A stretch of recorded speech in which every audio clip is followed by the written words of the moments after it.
মই যদি ঈশ্বৰ হলোহেঁতেন, আজিৰ মানুহ সৃষ্টি কৰা বন্ধ কৰি দিলোহেঁতেন। নতুনকৈ সৃষ্টি কৰিলোহেঁতেন আৰু এবিধ মানুহৰ দৰে জন্তু, যি মাৰি কাটি খাই বৈ শুই জীয়াই নাথাকি আৰু বহুত কিবা কিবি কৰিলেহেঁতেন। দিলোহেঁতেন এটা মস্তিষ্ক, যাৰ কাম চিন্তা কৰা শুদ্ধভাৱে, যি মস্তিষ্কত দৌৰিব অনুভূতি, আবেগ, উচ্চাকাংক্ষা আৰু দূৰদৰ্শনৰ অনিৰ্বাণ অশ্বমেধ ঘোঁৰা,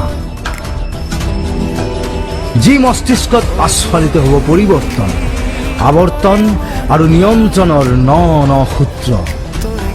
দিলোহেঁতেন আৰু এজুৰি হাই পাৱাৰ চকু, যাৰ মাজেদি সকলো সঁচা বস্তু দৃশ্যমান।